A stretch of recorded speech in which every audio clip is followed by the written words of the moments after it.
अनिल जैहिंद जी, अनवर अली जी, Rajendra Pal Gautam ji, Jagdish Prasad ji, advocate Yunus जी, advocate Rajiv Ranjan जी, राजन जी, विजय चौधरी जी, संजय वाल्मीकि जी, विनोद चौधरी जी, मनोज प्रसाद प्रजापति जी, भागीरथ मांझी जी, भाइयों और बहनों, आप सबका यहां बहुत बहुत स्वागत।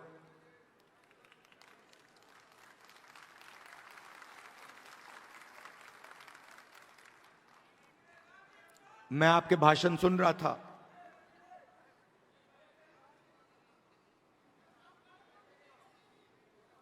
संविधान की बात हो रही थी।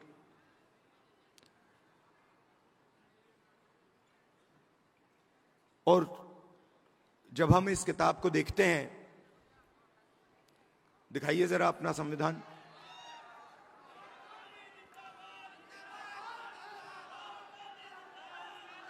ये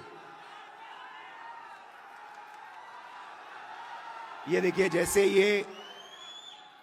जैसे ये अचानक संविधान इस हॉल के कोने कोने तक पहुंच गया, वैसा ही हम हिंदुस्तान में करना चाहते हैं।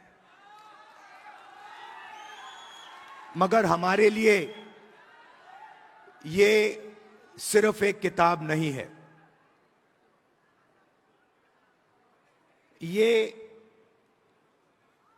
इस किताब में हजारों साल की सोच है, हिंदुस्तान की सोच है। आपने शुरुआत में कहा कि बुद्ध भगवान की धरती पे आप स्वागत कर रहे हो। बुद्ध भगवान की आवाज इस संविधान में है।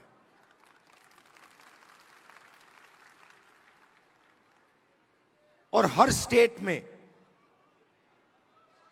जो बड़े से बड़े महापुरुष हुए हैं, चाहे नारायण गुरु जी हों, बसवना जी हों, फूले जी हों, गांधी जी हों, अंबेडकर जी हों, इन सब की आवाज इस संविधान में है। मगर सिर्फ उनकी आवाज इस संविधान में नहीं है। इस संविधान में एक और चीज है। इस संविधान में जो हजारों साल से इस देश में दलितों को, पिछड़ों को, आदिवासियों को, उनके खिलाफ जो अन्याय किया गया, जो लाखों करोड़ों रुपए, लाखों करोड़ों लोगों का जो दर्द है, दुख है, वो भी इस संविधान के अंदर आज तक है।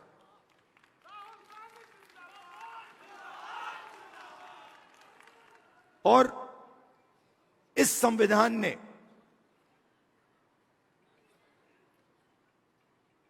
उस दर्द को पूरी तरह नहीं, मगर थोड़ा सा कम किया है।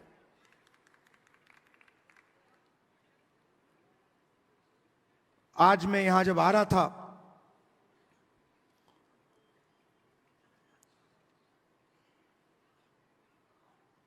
गंगा जी की ओर मैंने देखा, गाड़ी में बातचीत हो रही थी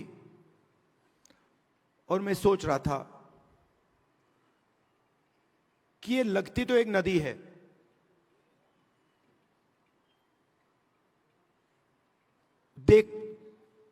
मैं इसको देख रहा हूं, एक नदी दिख रही है, मगर इसका पानी, इस नदी का पानी सब जगह है।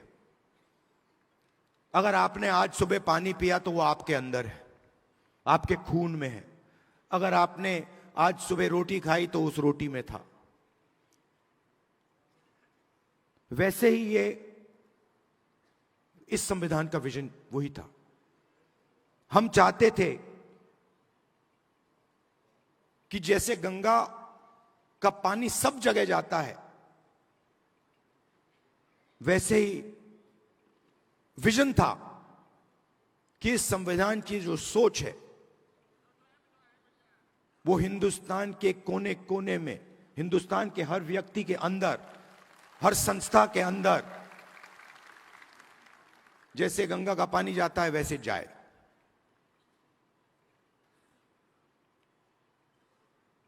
और कुछ दिन पहले मोहन भागवत कहते हैं कि गंगा गंगोत्री में नहीं शुरू हुई। हिंदुस्तान को आजादी 15 अगस्त 1947 को नहीं मिली,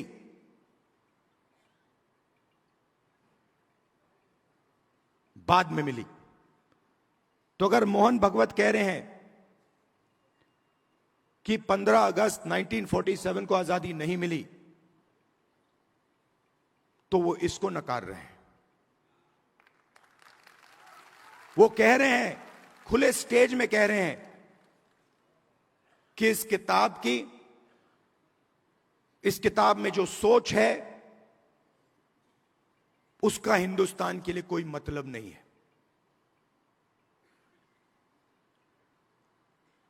यह आजादी का नतीजा नहीं था, क्योंकि उस समय मोहन भागवत के मुताबिक आजादी तो मिली नहीं।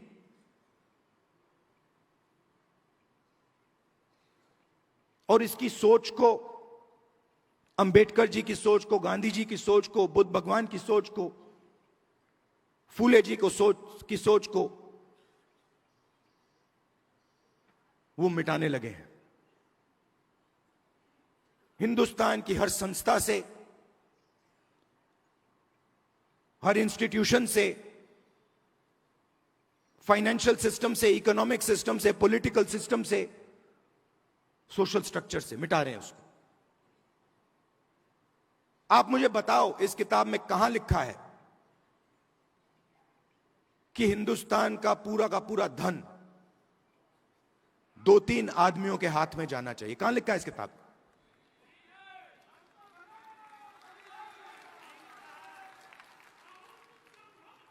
तो मोदी जी आते हैं, पार्लियामेंट में आते हैं, पहले कहते थे 400 सीट आएंगे तो इसको हम बदल देंगे। और फिर जब आप लोगों ने, हमने मिलकर मोदी जी को संविधान की सच्चाई समझाई, तो फिर पहले दिन इलेक्शन के बाद आए तो फिर ऐसे आए थे। मगर चाहते थे कि मैं उसको उठा के फेंक दूं। मगर हिंदुस्तान की जनता ने कहा, भैया अगर आपने सिर पे नहीं रखा तो हम तुम्हें उठा के फेंक देंगे।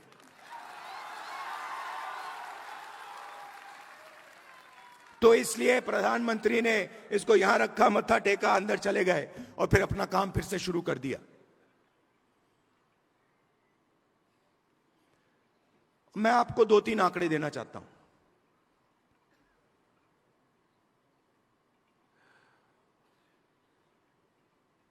सबसे पहला आंकड़ा, आपने रिप्रेजेंटेशन की बात की। आपने कहा कि पॉलिटिकल रिप्रेजेंटेशन होना चाहिए।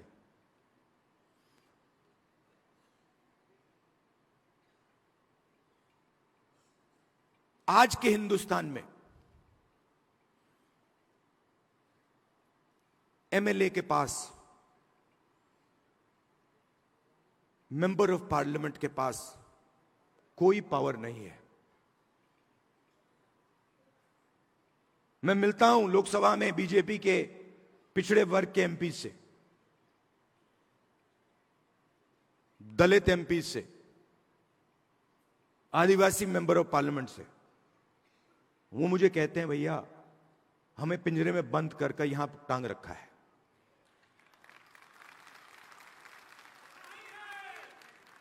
पावर कहीं और है, रिप्रेजेंटेशन कहीं और है। इसका यह मतलब नहीं है कि रिप्रेजेंटेशन नहीं मिलनी चाहिए, मिलनी चाहिए, जरूर मिलनी चाहिए और मिलनी चाहिए। मगर मेरा कहना है सिर्फ रिप्रेजेंटेशन से काम नहीं होने वाला है। हिंदुस्तान की सबसे बड़ी कंपनियों की लिस्ट निकालिए, अदानी, अंबानी, टाटा, बिरला, लिस्ट निकालिए। 500 कंपनी की लिस्ट निकालिए। इनको हिंदुस्तान की सरकार देश का पूरा धन पकड़ा रहा है। एयरपोर्ट्स, पोर्ट्स, सेलफोन,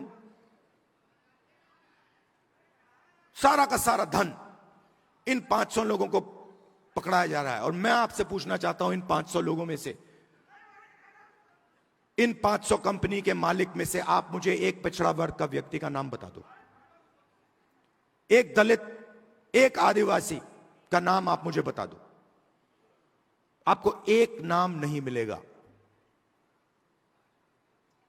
इन कंपनियों की मैनेजमेंट टीम की लिस्ट निकालो, उसमें दिखा दो मुझे। एक दलित नाम दिखा दो, एक आदिवासी नाम दिखा दो, एक पिछड़े वर्ग का नाम दिखा दो, एक माइनॉरिटी का नाम दिखा दो।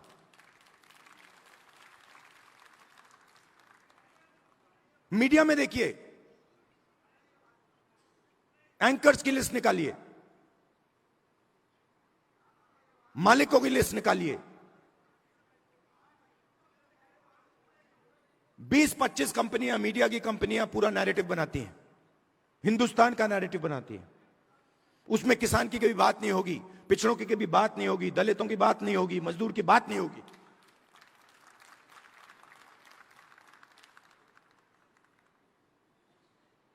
कुछ साल पहले मैं सोच रहा था, ये किसानों की बात क्यों नहीं करते, सच्चे मुद्दे क्यों नहीं उठाते, बेरोजगारी की बात क्यों नहीं करते। मैंने लिस्ट निकाली, देखता हूं ये है कौन। मालिकों में आपको एक ओबीसी नहीं मिलेगा, एक दलित नहीं मिलेगा, एक पिछड़े वर्ग का व्यक्ति में नहीं मिलेगा, है ही नहीं उसमें। आपके लोग है ही नहीं उसमें।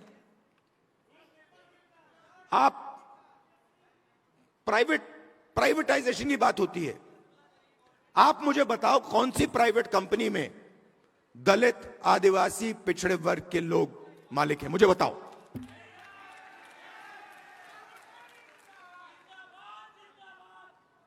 मैं कल कुछ दिन पहले रात को एम्स गया। मेट्रो स्टेशन में लोग, वहां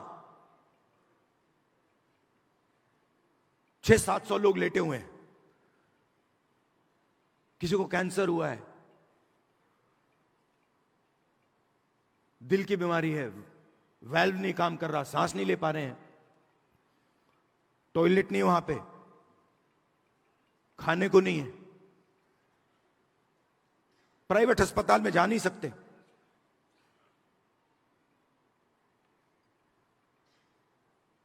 पूरा का पूरा सिस्टम, चाहे वो प्राइवेट अस्पताल हो, शिक्षा का सिस्टम हो, स्वास्थ्य का सिस्टम हो, बिजनेस का सिस्टम हो,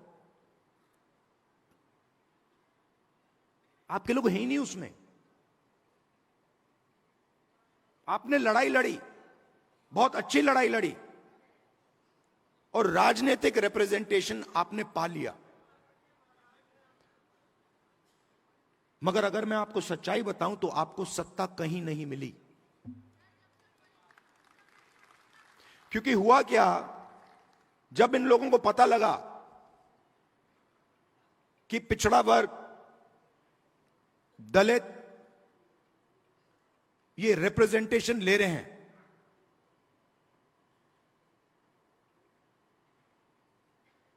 तो इन्होंने रिप्रेजेंटेशन आपको दे दी, मगर पावर कहीं और ले गए।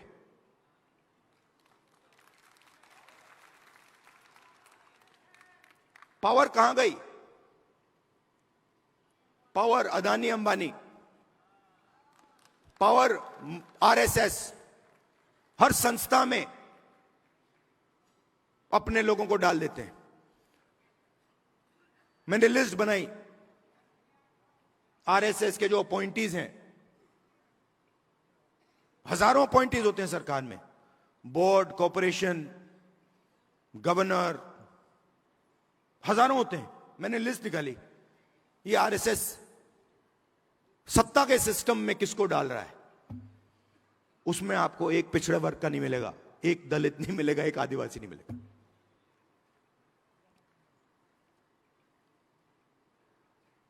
बजट, हिंदुस्तान का बजट 90 लोग बांटते हैं।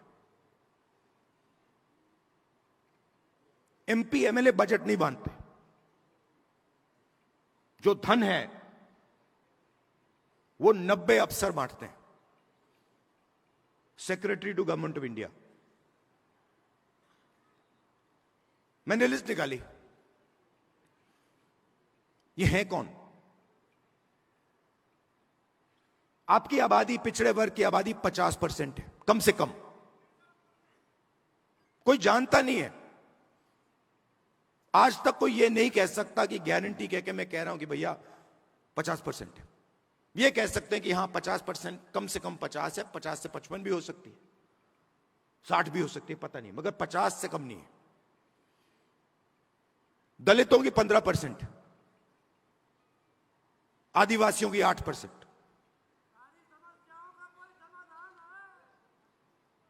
इसीलिए तो हम यहां आए हैं।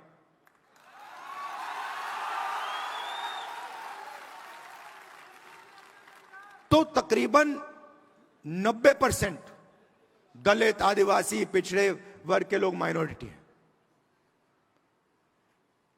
और अगर आप उन अफसरों की लिस्ट देखें तो 90 में से 3 ओबीसी वर्ग के हैं।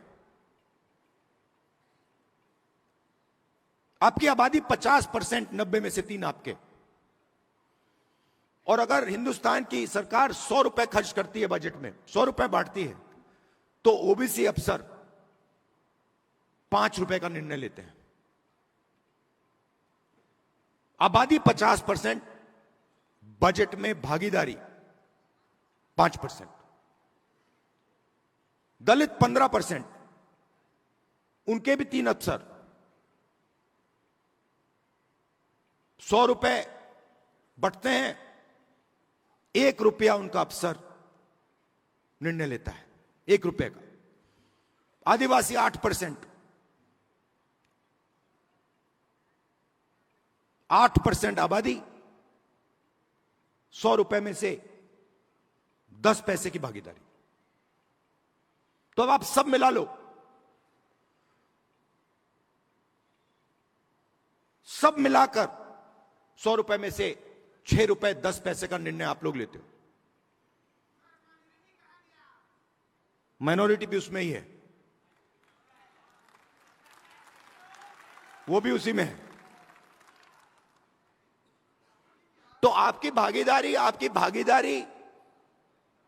6%, 7%, 8%, आपकी आबादी 90%। प्राइवेट सेक्टर में पूरा का पूरा धन 200 लोगों को जा रहा है, उसमें आपका एक आदमी नहीं। एम्स के सामने आपके लोग मर रहे हैं, मगर प्राइवेट अस्पतालों के मालिक की लिस्ट निकालिए, आपका एक आदमी नहीं उसमें। आपके बच्चे लाखों रुपए देते हैं प्राइवेट एजुकेशन इंस्टीट्यूशंस में पढ़ने के लिए, उनकी मालिकों की लिस्ट निकालिए, आपका एक आदमी नहीं उसमें। जीएसटी कौन देता है? आप देते हो। बजट में पैसा कहां से आता है? आसमान से थोड़ी टपकता है। बजट में पैसा, जीएसटी का पैसा आता है, जीएसटी का पैसा आप देते हो।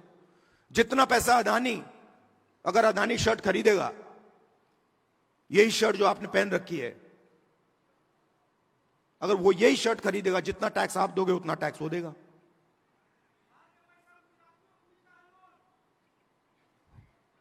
तो हो क्या रहा है? आप मेहनत कर रहे हो, आप जीएसटी दे रहे हो, आपके जेब में से पैसा निकलता है, महंगाई बढ़ती है,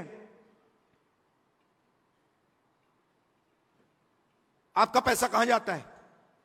प्राइवेट अस्पताल में जाता है, प्राइवेट यूनिवर्सिटियों में जाता है, सीधा ट्रांसफर हो रहा है। दलित, आदिवासी, पिछड़े वर्ग, माइनॉरिटीज, आपके जेब में से पैसा ट्रांसफर हो रहा है बस, और आप देखते रह रहे हो। यह प्रॉब्लम है। अब पहला कदम हमारे लिए क्या है, मैं आपको बता देता हूं। पहला कदम हमें यह पता लगाना है कि सच्ची स्थिति क्या है, सच्ची सिचुएशन क्या है। जाति जनगणना, और हम छोड़ने वाले नहीं है। और ये बिहार वाला जाति जनगणना नहीं, ये फेक जो जाति जनगणना इन्होंने किया है लोगों को बेवकूफ बनाने वाला, ये नहीं। और जाति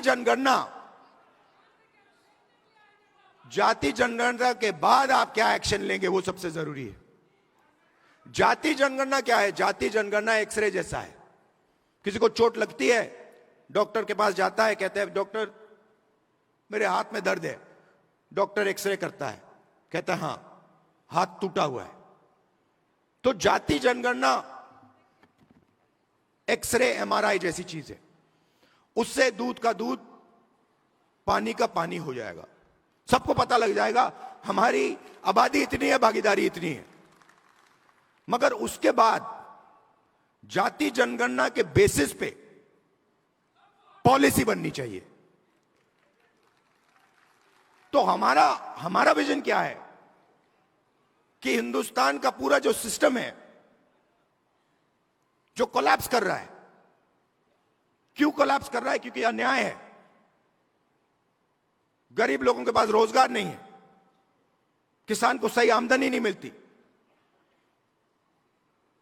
मजदूर को सही कॉम्पेंसेशन नहीं मिलती। क्यों? क्योंकि पूरा का पूरा धन वही 10-15 लोगों के हाथ में जा रहा है।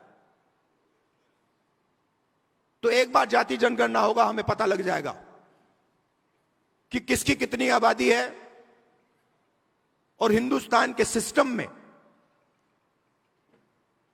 उसकी कितनी भागीदारी है।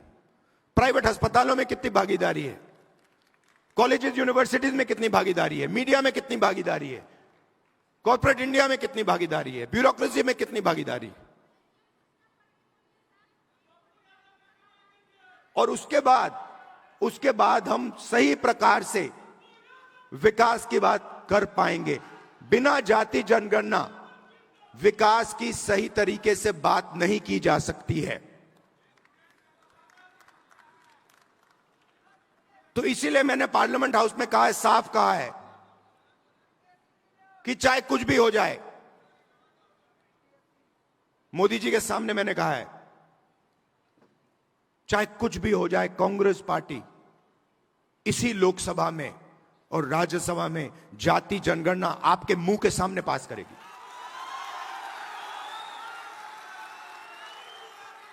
और हमने यह भी कहा है कि जो दीवार बना रखी है 50% रिजर्वेशन की दीवार, उस दीवार को हम लोकसभा और राज्यसभा में तोड़ के परे कर देंगे। रिजर्वेशन 50% से ज्यादा होना चाहिए, जाति जनगणना होनी चाहिए और हर जात को इस देश में भागीदारी मिलनी चाहिए। और ये सिर्फ हम नहीं कह रहे हैं, ये सिर्फ आप नहीं कह रहे हैं, ये कॉन्स्टिट्यूशन कह रहा है, ये संविधान कह रहा है, इसमें लिखा हुआ है। इसमें लिखा है हिंदुस्तान के सब लोग एक जैसे हैं, समान हैं और सबकी प्रगति होनी चाहिए, सबकी भागीदारी होनी चाहिए। तो हम कॉन्स्टिट्यूशन के लिए, संविधान के लिए लड़ रहे हैं, संविधान की रक्षा कर रहे हैं और इसकी सोच को हम पूरे देश में फैला रहे हैं। और लड़ाई, मैंने पार्लियामेंट में भाषण में साफ बोली, लड़ाई संविधान और मनुवाद के बीच में है।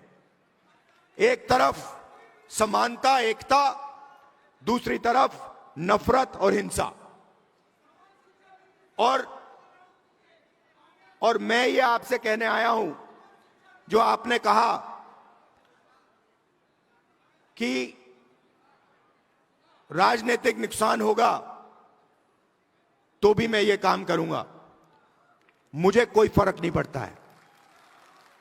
जितना नुकसान हो वो सब हो जाए, मुझे कोई फर्क नहीं पड़ता। ये काम मैं करके छोड़ूंगा। आप सब यहां आए, इसके लिए दिल से आपका बहुत बहुत धन्यवाद। और ये जो मैसेज है आप गांव गांव में फैलाइए, संविधान का मैसेज, जाति जनगणना का मैसेज और 50% रिजर्वेशन की दीवार को तोड़ने वाला मैसेज। धन्यवाद, नमस्कार, जय हिंद।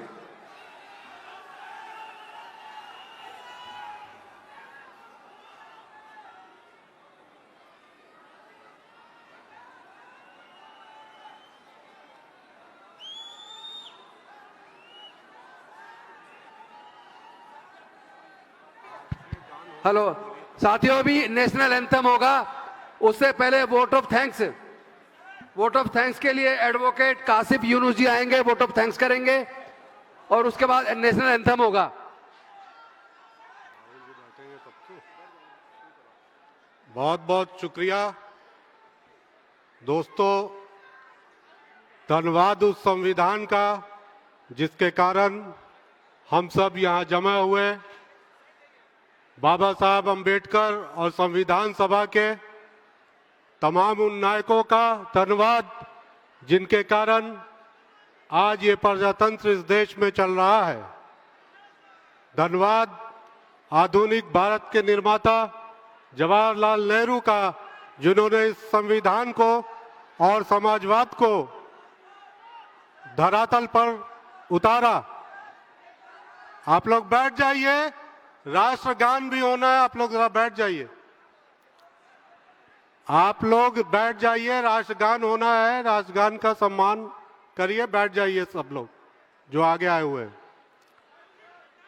दोस्तों, हजारों साल नरगिस अपनी बेनूरी पे रोती है, बड़ी मुश्किल से होता है चमन में दीदवर पैदा। ऐसे ही दीदवर हमारे न्याय योद्धा लोकप्रिय राहुल गांधी जी का भी बहुत बहुत धन्यवाद कि यहाँ आकर उन्होंने हम सबका हौसला बढ़ाया। इस कार्यक्रम के आर्किटेक्ट डॉक्टर अनिल जैन, अली अनवर साहब, राजेंद्र पाल गौतम जी, फ्रैंक हुजूर साहब और सभी लोगों का बहुत बहुत धन्यवाद।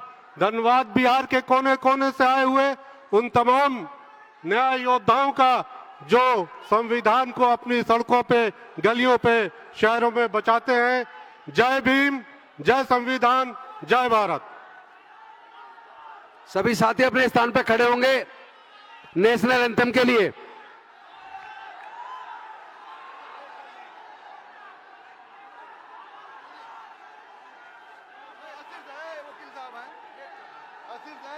जनगण मन अधिनायक जय हे भारत भाग्य विधाता।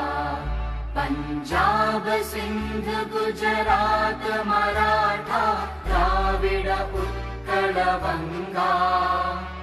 विंध्य हिमाचल यमुना गंगा उच्चल जलधि तरंगा। तव शुभ नामे जागे, तव शुभ आशीष मांगे। गाहे तव जय गाथा, जन गण मंगलदायक जय हे भारत भाग्य विधाता। जय हे, जय हे, जय हे, जय जय जय जय हे।